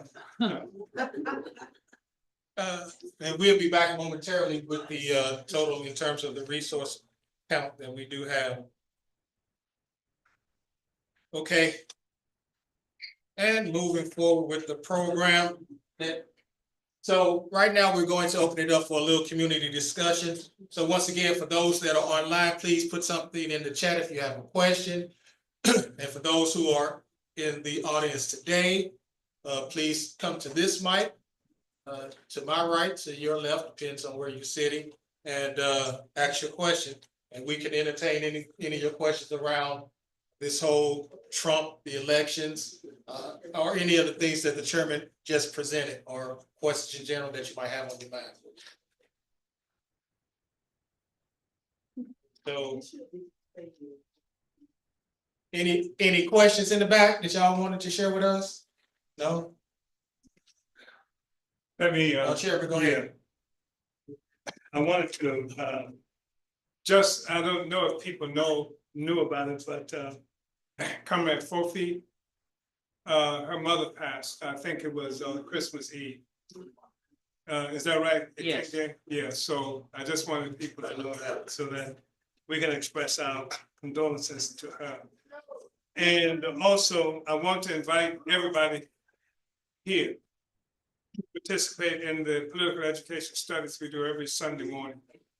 It's really important. I got my eyes on you, and I'm really trying to win you to a deeper relationship to this movement, to this work, practical relationship. And for that to be meaningful, the political education is such a crucial thing. And every Sunday at 9 Central Time, we do political education, and people can come here, or as some people do, or you can do it online. But I find that when people can get together when this is going on, it's a lot better. So I wanted to make an announcement about that. Where would people go if they wanted to find out about the online, about the studies? If you go to, the Burning Spear TV, .com.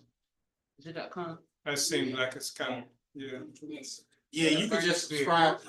If you become a subscribe to the Burning Spirit News Media, then you'll get the alerts.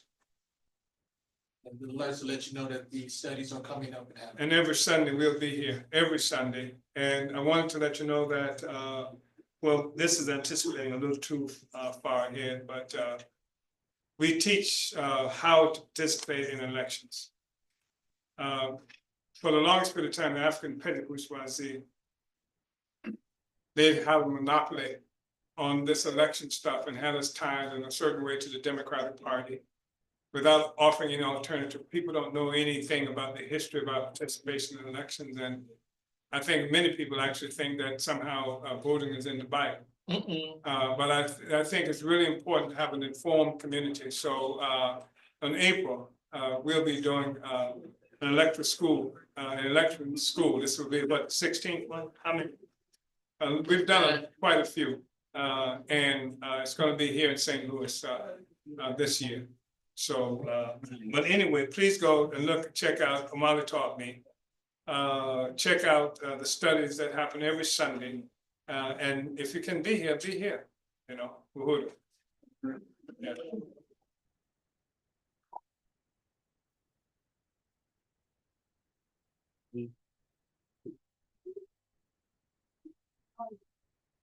All right, so in terms of our resource goals, we were able to raise 148. We need $2 more. So we need $2 more, a whopping $2 more. And one of that includes the membership. Mr. Carroll is getting her membership right now as we speak. As we speak, we got a new Athena member. Yeah.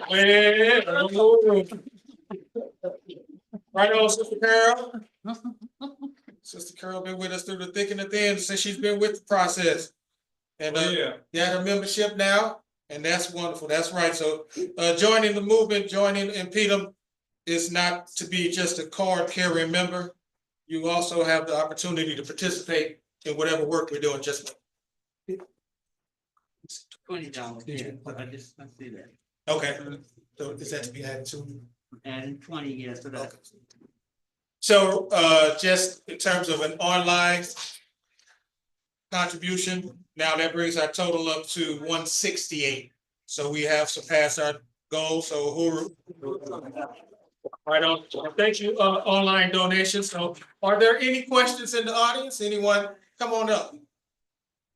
And I see some new faces. I know I've missed some things, I've been missing in action, but I know some of these new faces should have some kind of question. You start the line. Come on up, start the line over here, and go ahead and ask your question there. Go ahead. Over everyone, it's been powerful so far. I'd like to ask you, Chairman, how building the Labor Party in the US ties into this recent election result and, you know, basically the non-existent Labor Party we have, and how the African People's Socialist Party ties into that. The question revolves around the issue of development of the Labor Party here in the United States. And this has been an outstanding issue for a long period of time. In fact, we just had participation from what labor union was it that supported the machinists? Yeah, and they moved on the assumption that the party was opposed to union work, and we're not opposed to union work. What we are opposed to is union work that sells out the workers and sells out the future, and that's what we've been locked into for a long period of time. And even some of the most progressive labor unions at the time were not able to deal with the colonial question. That's been an outstanding contradiction. So we're not opposed to union. We're not opposed to organization that will contribute to the betterment of the conditions of workers through labor union. But we make a distinction between unionism, trade unionism, and workers' movement. Because trade unionism, in every instance, for it to be meaningful, has to have the leadership of real workers' movement, political movement. And the objective of genuine workers' movement, to put it bluntly, is for the working class to become the ruling class. Because the fact is that we're in a struggle where the workers do not get paid the value of our labor. This is something that's appropriated by the ones who own the means of production. So everything that the workers do is an attempt to achieve access to our labor, the value of our labor.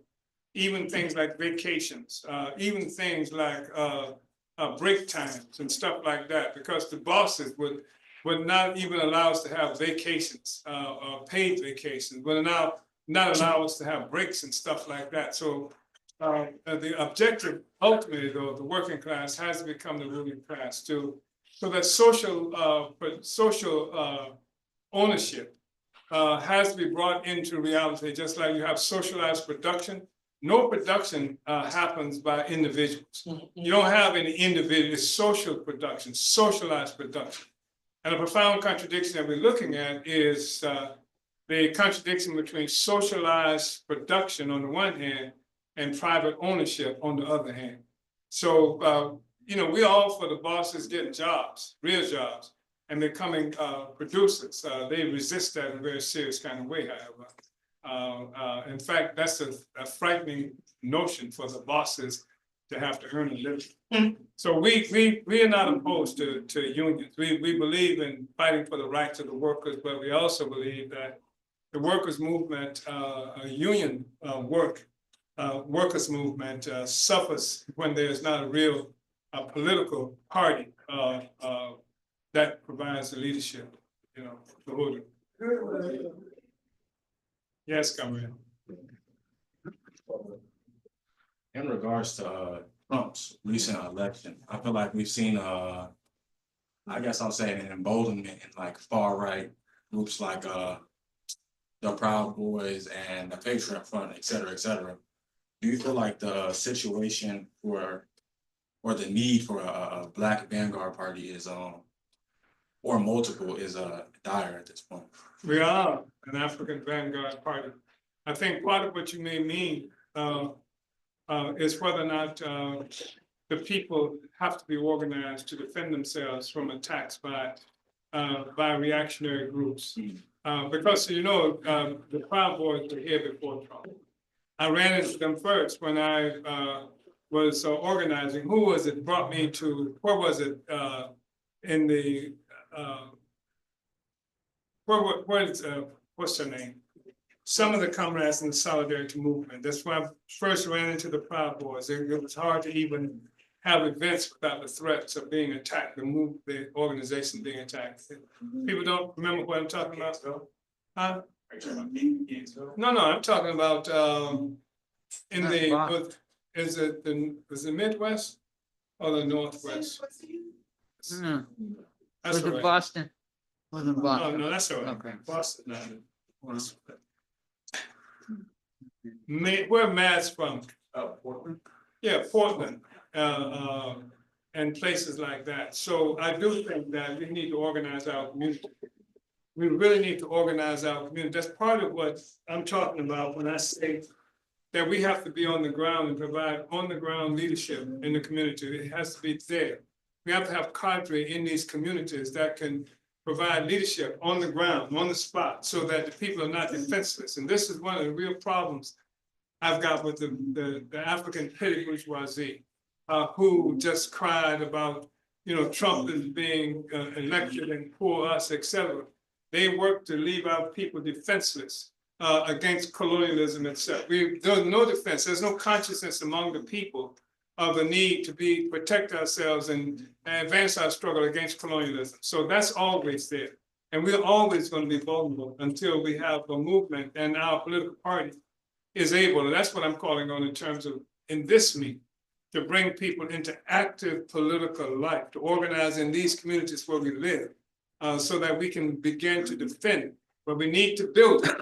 We need to build it. We need to have a presence that's ubiquitous throughout this. And one of the things we're working on is the development of a Black community convention, so that Black people can have, in St. Louis, have our own convention and put together collectively an agenda that deals with issues of economics, defense, deals with issues even of electoral politics. And we have an agenda that the community can agree on, so that we don't just have somebody over here doing something and somebody and hoping that it works out for us.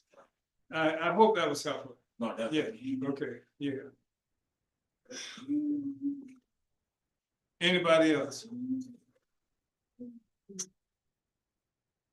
Destiny, you got anything? What about the sweet baby? Yeah, she can talk on. Yeah, I heard that. Yeah, yeah.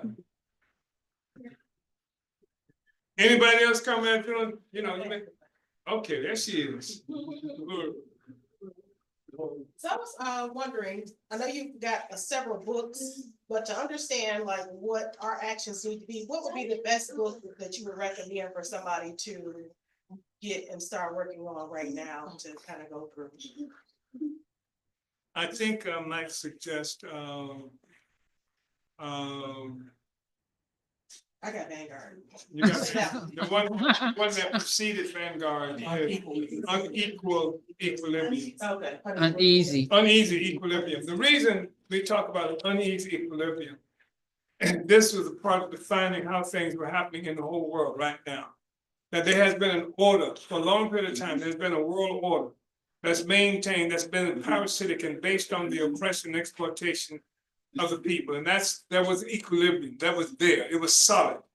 Now, with the ongoing struggle of the peoples, we see this equilibrium has become uneasy. That stuff is actually shifting in the world. The balance of forces shifting. It's a contest now, an active, dynamic contest between the past of colonial oppression and the future of socialist liberation of the people, anti-colonial liberation. And so that's what I would suggest, the uneasy equilibrium. Take a look at that. That's a good. And for people, you know, well, that's going to be easy for you. But, you know, I know sometimes the language we use may be something that, you know, was stymie some people initially. But if you just keep reading it, which is what I've always had to do in order to understand stuff.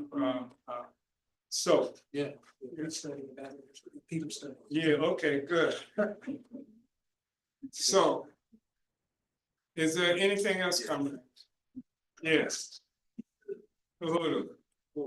I would say, it's a lot of organizations that don't know about you. Mhm. Yeah, I heard about you through one of my close brothers. That I know Show Me the Peace, Stop the Peace, all over Walnut Park. That's where I'm from. Okay, Born and raised. okay. Do you go and speak like in Walgreens? Or do you have guys that kind of go out and talk about your movement? Because this is different than what we're doing. Right on. Now, the whole thing with that, the youth, the kids, is where they at now.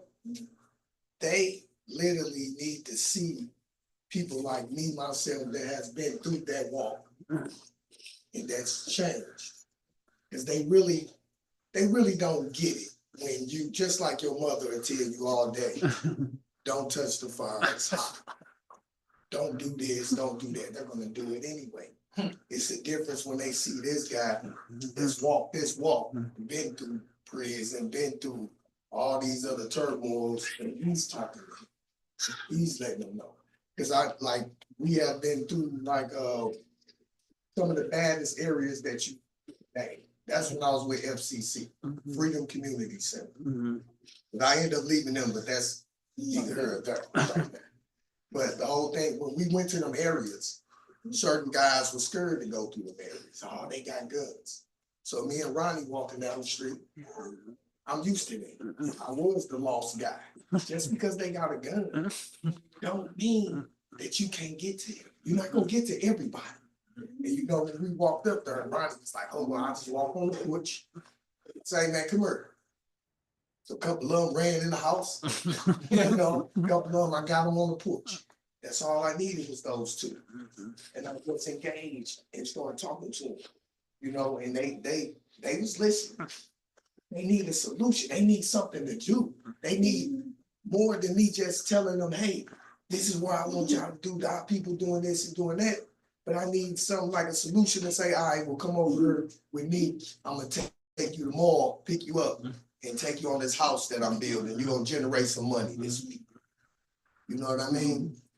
It needs to be something to that effect of where we can actually get them. That's why I'm trying to recruit you. I'm trying to recruit you. You're my inroad to that group of people that you're talking. I mean that seriously. That's not a joke. And I'm also saying in terms of the fear factor. I appreciate Fred Hampton. Do you familiar with Fred Hampton? Sir. Fred Hampton was a member of the Black Panther Party. He was 21 years old when he was gunned down by the United States government, with the CIA, with the FBI and the Chicago Police Department.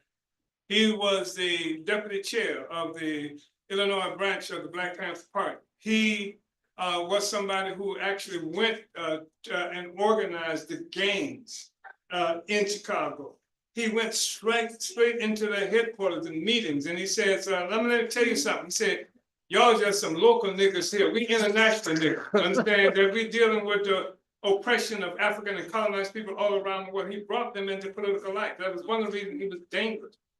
That's what we have to do in terms of being afraid because they got guns and shit. I mean, I'm part of a movement that worked in Mississippi and Alabama where crackers would kill us without anything. So if I can do that, then I ought to be able to go among my own people and try to bring them into political life. And you need to join this movement too, because it has to be a far-reaching movement. We have to be able to see beyond the immediate circumstances that we're living in.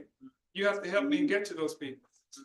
You have to help me get to them. You have to bring them to the political education. I told you about what's happening on Sundays, right here on Sundays. Bring them here Sunday, and let's have these discussions. And I tell you, you'll change the world, because without a certain kind of political intervention by you, by people in the circumstances that you're talking about, the mayor and the petty bourgeois Negroes here will be able to run stuff however they want to run it, because you're not talking, because you're not in the situation, because you somehow, what your aspirations, your dreams are separate from the reality that she's defining for our people.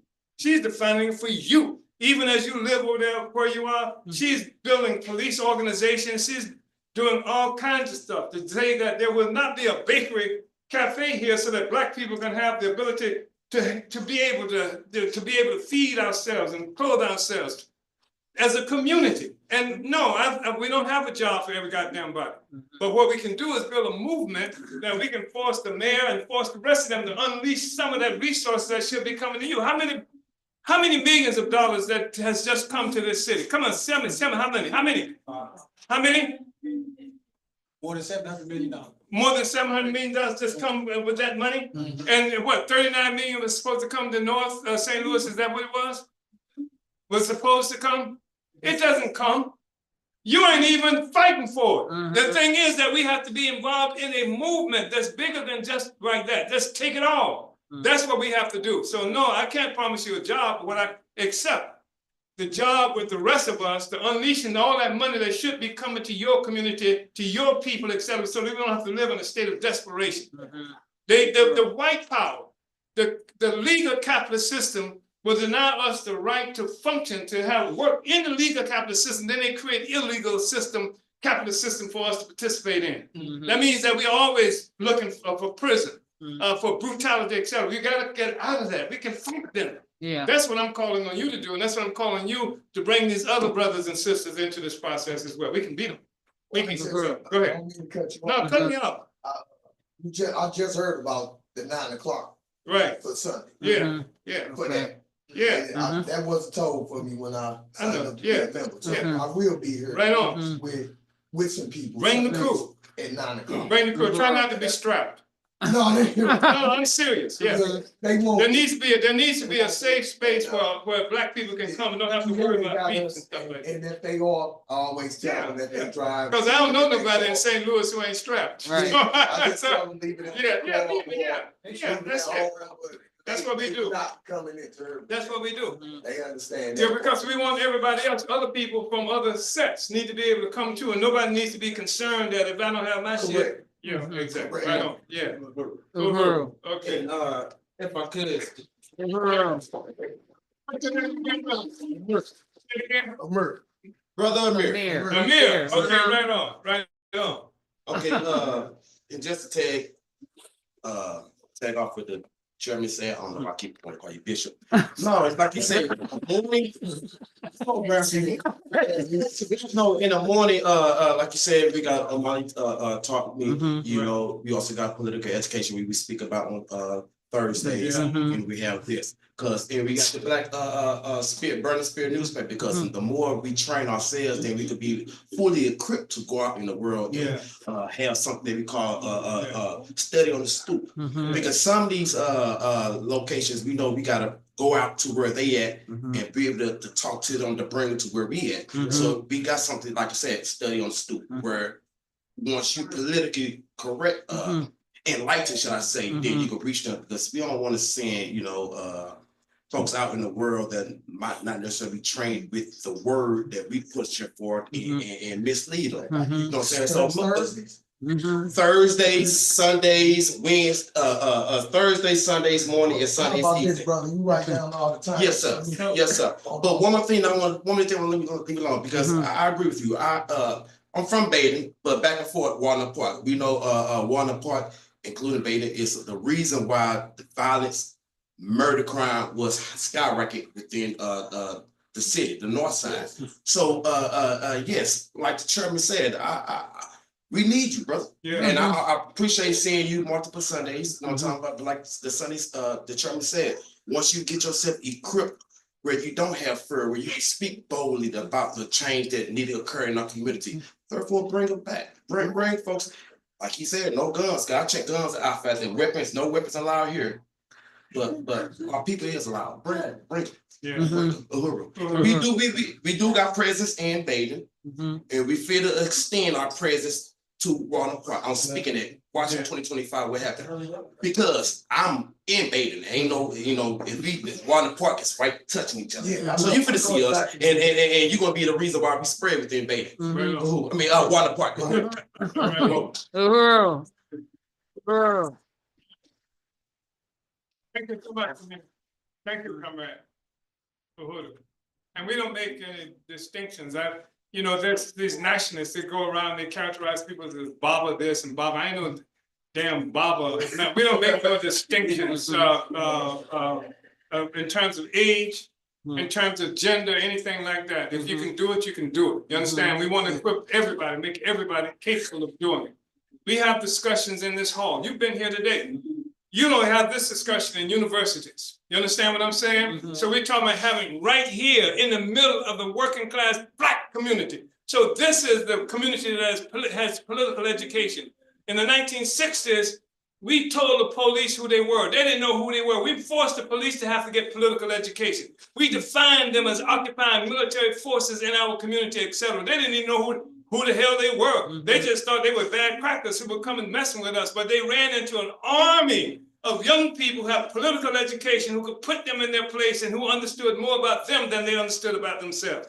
That's what has to happen now. Let's arm these young Africans, and then you can help to say what our newspaper is going to look like, because we want the newspaper to start talking like you talk. We want the newspaper to start talking like the people in our community talk. It has to be dynamic. It has to be able to really represent the African workers who are looking for a future, ain't got nothing to lose without change. So just thank you so much, Amir. And Westbrook, as he mentioned, he used to handle this studies on the stoop, go and have them right there in the neighborhood. People we don't even know necessarily have political education, people right there, bring them in. You can set up in the house. You can set up, you can get somebody's family to let somebody come in and do a study in the house. We can show a video in the house. We can have discussions in the house, right there in the neighborhood. That's what has to happen. And so that we have a politically astute community, that they can't pull the wool over our eyes. We might not know something about a lot of shit, but we know about colonialism, we know about you. We know what this thing stands for. That's what has to happen. That's the power. That's what the power is. It ain't with these butt kissing sycophants. We do have a safe house How's right that? on Beacon. I'm on 4925. We got a safe house right on the corner. Right on. And that's what we try to do, go intervene before somebody end up getting Right on, shot right on. or anything like that. We pull Right up on. to the house, and it's like 4 of us. I got 3 other brothers. Right on. You know, but you You got enough to create an organization there, party organization. That's another story. Right on. Good to see you up there. Yeah, I'm making plans for you. I'm making plans for them too. Right? To tell them, look, so in PETA, the International People's Democratic Uhuru Movement needs basically 4 people in order to have a branch open. So we got some key positions: the president, secretary, membership coordinator, economic development, and there are some other positions.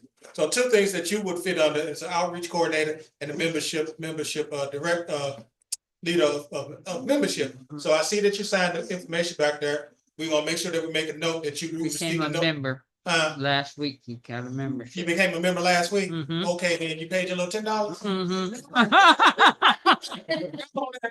So we need to make sure that we definitely gonna do our due diligence and self-criticism now. If we don't contact you, Carol, and get y'all on the call, then we trip and we falling. So we don't want to do that ourselves.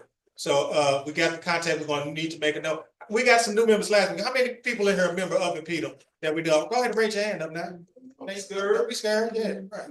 Okay, all you PETA members. Okay, even the chair. Look at that. All right then. So so come this Tuesday, we will have a planning meeting as we do every week unless it's canceled. So we're gonna have to get your contact information. Make sure it's written down legibly on the paper so we can read it. Phone number, email. We can put you in our database and make sure that when we have these notifications, what's going on, that everybody can be on board. So we got already 2 possible positions for building a branch. We just need 2 more to build that branch and to get back to where we want to be as a local in PETA. So please be on board with that. Anybody else who's not a member of the PETA? You're not? Oh, shame. Okay, then y'all ready to become members today, right? It don't take that much, right? You understand? I saw one shaking his head. You shaking your head, yes, or you a silent contention? What is it now? Silence. Well, don't be confused. Come on, get out of that confusion. On the back table, make sure you sign up. You know how to lock the doors, right? Yeah, we know how to lock the door. Yeah, we know how to lock the door. No surrender. No, you know what I'm saying? So next on the agenda, we're about to move to terminate the Sunday rally. We want to thank everybody for coming out and attending today. We really want to appreciate all those who became members of the International People's Democratic Uhuru Movement. It's been around since 1991. It has evolved from People's Democratic Uhuru Movement, which started in 1985. Then went to the National People's Democratic Uhuru Movement, and now it's the International People's Democratic Uhuru Movement. So there's been different iterations of this formation, but it's been here and it's been continuing to be here. And we thank you and we want your support. We definitely need your help as organizers to build this thing, and we can go in the hood and talk to anybody. Don't matter if they strapped or not strapped. But we want to strap them with political education so they know what to do with the gun. Yeah. Even to yeah. Uhuru. So is there no more questions? Yeah, we're not pacifists, No, we're not pacifists. understand? But you'd be scared to put the guns in the hands of a lot of people without political Yeah, education, you yeah. understand? We're not pacifists. Fool in their ways, you know, somewhat parted some kind of way. But anyway, so if there's nothing else, you can also help join, you can also help build the Sunday rallies. Yeah. So a couple of ways that we do that, like at the end of our Sunday community events, we have what we call karamu. It's a Kiswahili word in Africa. It's meaning feast. So it's like potluck. So people bring what they will. And we have someone who coordinates that, Comrade Sophia back there, who is a member of PETA.